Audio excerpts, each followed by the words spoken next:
कि दिल तक जाने का रास्ता उस इंसान के पेट से जाता है। लेकिन अगर इस इंसान का पेट ही सही ना हो तो फिर क्या होगा?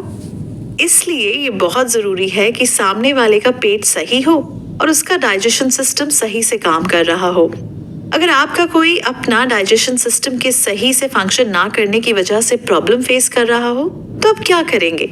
जाहिर सी बात है, आप उन्हें योग करने की सलाह देंगे, जिसमें उनकी प्रॉब्लम के क्योर होने के 100% चांसेस होते हैं।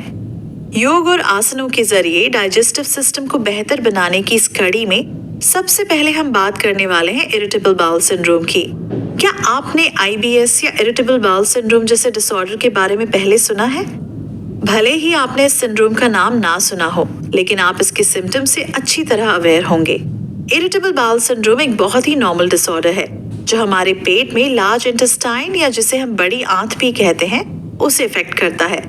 इस सिंड्रोम से अफेक्टेड लोगों के पेट में जलन, दर्द, मरोड़, जकड़न, एसिडिटी के साथ साथ डायरिया और कॉन्स्टिपेशन या कब्ज जैसी शिकायत भी देखी गई है।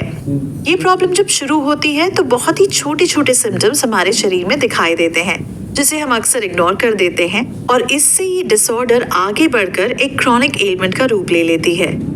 डॉक्टरों के मतानुसार ये एक ऐसी बीमारी है जिसका इलाज कम समय में नहीं हो सकता। ना ही इस बीमारी की कोई ऐसी दवा है जिसको खाने से आप तुरंत ठीक हो जाएं।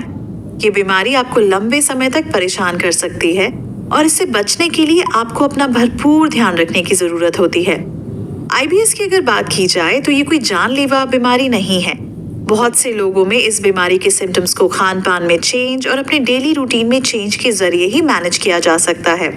बहुत ही कम लोगों में ये एलिमेंट एक क्रॉनिक डिसऑर्डर का रूप लेती है, लेकिन कुछ मुश्किल सिचुएशंस में आईबीएस डेंजरस भी हो सकता है। कई बार इससे आगे जाकर आपको कोलोरेक्टल कैंसर का भी सामना करना पड़ सकता है। अगर कोई इंसान आईबीएस से पीड़ित है तो डॉक्टर उन्हें अपनी डाइट और लाइफस्टाइल में चेंज के साथ साथ कुछ मेडिसिन भी देते हैं। इसके साथ ही डॉक्टर उन्हें फिजिकली फिट रहने और एक्टिव रहने की सलाह भी देते हैं। अब आप सोच रहे होंगे कि आपको आईबीएस जैसा कोई क्रॉनिक डिसऑर्डर नहीं है, और हम मानते हैं कि आप बिल्कुल ठीक कह रहे हैं।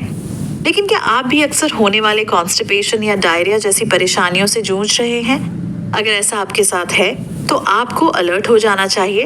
हो सकता है आप भी आईबीएस से पीड़ित हों। अब प्रॉब्लम्स की बात तो हो गई, सॉल्यूशन भी तो जरूरी है ना? तो चलिए आईबीएस जैसे नॉर्मल लेकिन वक्त के साथ सीरियस हो जाने वाले सिंड्रोम के सॉल्यूशन की ओर चलते हैं, क्योंकि ये सॉल्यूशन हमारे भारत की प्राचीन संस्कृति में छिपा हुआ है। साल 2018 में आईबीएस को लेकर एक रिसर्च की गई थी, जिसके तहत 2008 लोग जो इरिटेबल बाउल सिंड्रोम से परेशान थे, उन सभी को एक खास तरह की डाइट दी गई।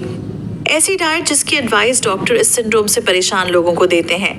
पूरे 3 हफ्ते तक इन लोगों ने इसी डाइट चार्ट को फॉलो किया, लेकिन इनमें से बहुत ही कम लोगों को, जिनकी संख्या लगभग 10 से भी कम थी, उन्हें आईबीएस के सिम्टम से थोड़ी राहत मिली, पर बाकी लोग उसी तरह से परेशान थे। ज्यादातर लोगों को इरिटेबल बाउल सिंड्रोम के सिम्टम से कोई राहत नहीं मिली, बल्कि उनकी परेशानी पहले की तरह ही बनी हुई थी।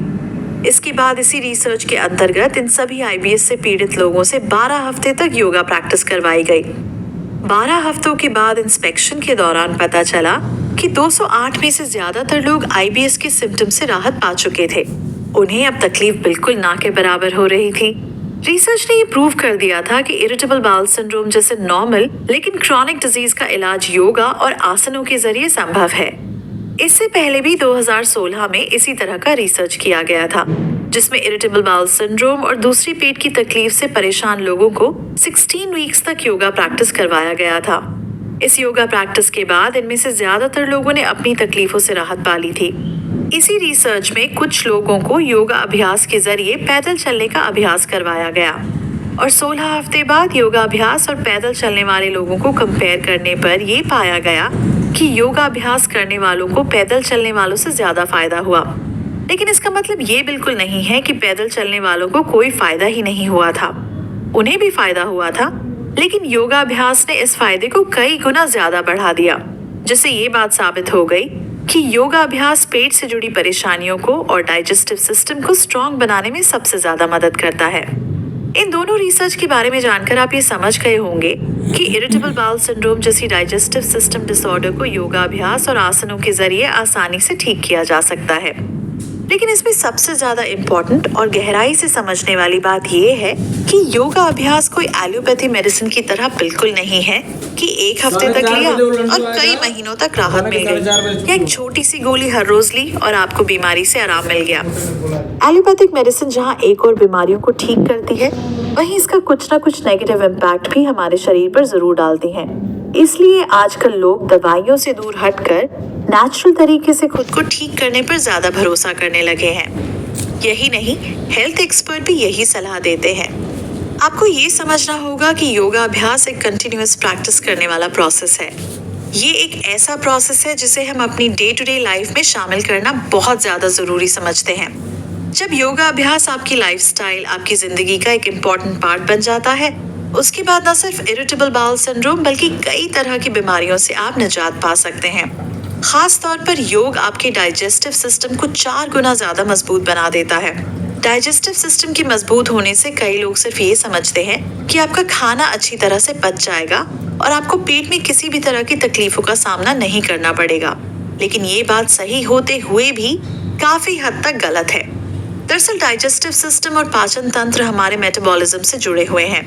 ये न सिर्फ हमारे द्वारा खाए गए भोजन को तोड़कर उसे पचाने में हमारी मदद करता है, बल्कि इसी डाइजेस्टिव सिस्टम और मेटाबॉलिज्म के जरिए ही भोजन में मौजूद सभी न्यूट्रिएंट्स जैसे मिनरल्स, विटामिन, प्रोटीन हमारे शरीर के द्वारा अब्सॉर्ब होते हैं, जिससे हमें जिंदगी जीने के लिए ताकत मिलती है।